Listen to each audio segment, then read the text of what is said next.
Dcerky moje, odpustite mi, ale počul som váš rozhovor v reštaurácii. Tu je to, zastav. Dcerenka, nepočúvaj toho muža. Je to zlý človek. Ten druhý je dobrý. Dôveruj seňorovi Alejandrovi. Prečo si to urobila? Maria Jose, počkaj. Myslel som si, že sme sa dohodli. Čo tu robíš?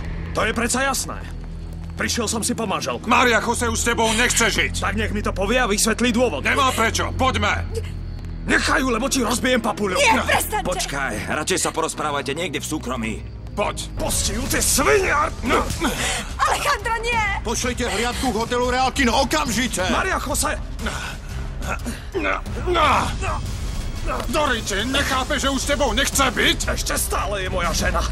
Povedala, že sa k tebe nevráti. Medzi nami dlhuješ mi vysvetlenie. Nevráti? Áno. Povedala mi všetko. Ktorá je seňorejná izba?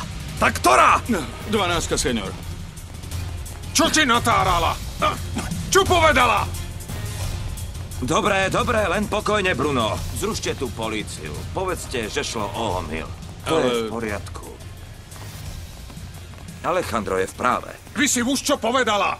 Že si sa s ňou oženil, ale pod jeho menom.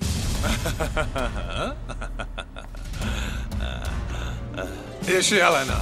Alebo je blázon on a všetko si vymyslel. A preto odišiel, aby nás chránil. Ale kam mohol ísť? To nepíše. Vieš si to predstaviť?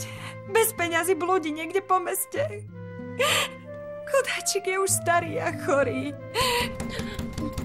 Maria Jose! Nie, neotváraj. Otvor, prosím ťa. Ak mu neotvoríme, je schopný vyraziť dvere. Hneď už idem! Prečo si to urobila? Sľúbil som ti predsa, že sa rozvedieme, ak sa nevrátiš k Brunovi.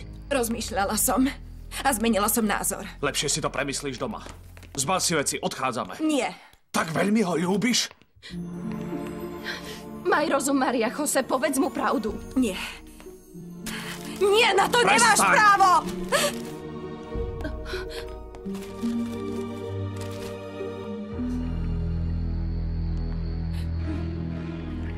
Môže mi to niekto vysvetliť? Tak von s tým, čo to znamená? Chcete vedieť, ako som vás našiel? Volal mi váš otec. Dal mi adresu a prosil ma, aby som vás prišiel zachrániť z rúk toho zloducha. To boli jeho slová. Zloducha. Takže chcem vedieť, aký je problém. Váš otec tvrdí, že vám chce zničiť život. Vyhrážal sa vám Bruno niečím, čo sa týka vášho otca? Áno. Obviní ho, že je priekupník s drogami. A je? Nie. Tak je, či nie? Nie, akože je Boh nad nami, nie je. Robil zlé veci, ale prisahal, že toto nie. A ja mu verím. Berte si svoje veci a ideme. A čo, ocko? Porozmýšľajte, kde by sme ho našli. Vidíš, počula si a ty si mi neverila. Čo som ti vravela? Áno. Len čo urobí Bruno?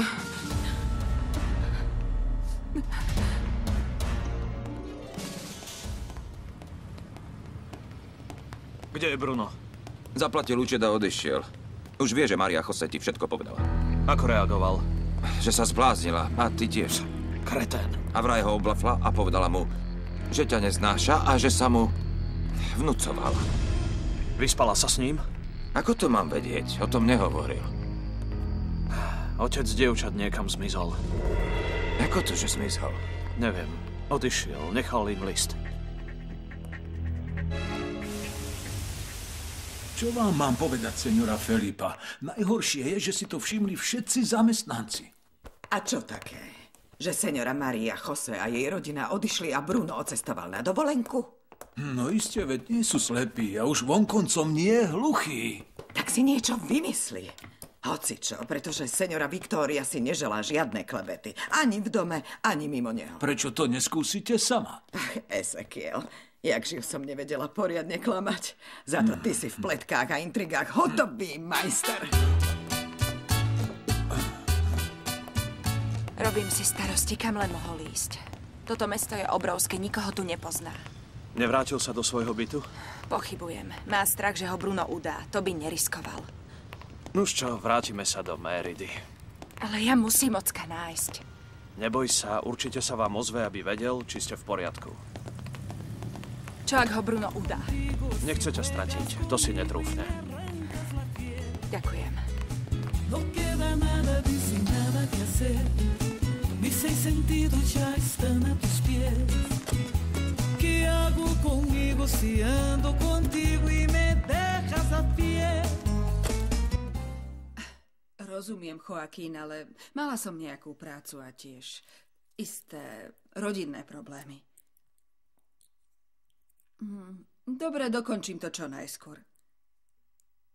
Nie, som rada, že si zavolal. Naozaj, aspoň som ťa počula. Áno, aj tebe. Ahoj. Volal vydavateľ, už naháňa tú knihu. Pri všetkých tých starostiach sa nedokážem sústrediť. Alejandro už volal? Nie. Vieš, nedá mi to pokoj. Spomenula som si, že keď som odprevádzala Mariu José na tú oslavu, za všetko mi ďakovala a objala ma tak vrúcne a bola taká dojatá, ako by sa navždy lúčila. Nič mi nepovieš? Viete, seňora, že chlapcov poznám už pekných pár rôčkov. A pravda je, že Bruno má komplikovanú povahu a vždy Alejandrovi tak trochu závidel. Netvrdím opak, ale vysloviť nahlas proti bratovi také hrozné obvinenie. Uvedom si to, Felipa. Veď Alejandro obvinuje Bruna z pokusu o vraždu. Som zdesená, že si môže také niečo myslieť o vlastnom bratovi. O nevlastnom bratovi. Len mi nevrav, že aj ty veríš tomu nezmyslu. Nemám právo niekoho súdiť. Ak ti aj podobná myšlienka blisne hlavou, hneď na to zabudni. Bruno nie je svätý. Je závislivý, neurotický, prudký a nedotkливý, ale nie je vrah. Keď to vravíte, seňora, vy sama ho poznáte najlepšie. Takže ju našiel? Áno. Sadol do auta a letel po ňu ako blázon. Ale ako to zistil? Asi mu to dala vedieť jej sestra alebo otec. Takže je do nej skutočne zaľúbený. Tak to vyzerá. Ale ako ju môže chcieť, keď mala niečo s Brunom? Pretože ak odišli spolu, znamená to, že medzi nimi niečo je. Kto vie? Aj keď som mu povedala, že som ich videla, ako sa boskávajú. A videla si ich? Nie, na nešťastie nie. Ale stavím sa, že to spolu robili. A čo na to Alejandro? Tak to si vieš predstaviť. Nie, to teda neviem, preto sa pýtam. Viem len to, že ťa čaká ťažká a dlhá cesta. Už ti to došlo? Domnievaš sa, že ju má naozaj rád, alebo je iba hrdý? Nepoznám chlapa, čo by toleroval neveru, a zvlášť nie Alejandro, ktorý je taký majetnícky. Aj k tebe bol taký? No, pravda, že bol. A aby si vedela, keď som s ním chodila, na inú sa ani len nepozrel. Ale choď. Kto by to o ňom povedal? Takže, pomôžeš mi? Alebo nie? Áno, ale iba preto, že tú ženskú bytostne neznášam. Tak, čo mám urobiť?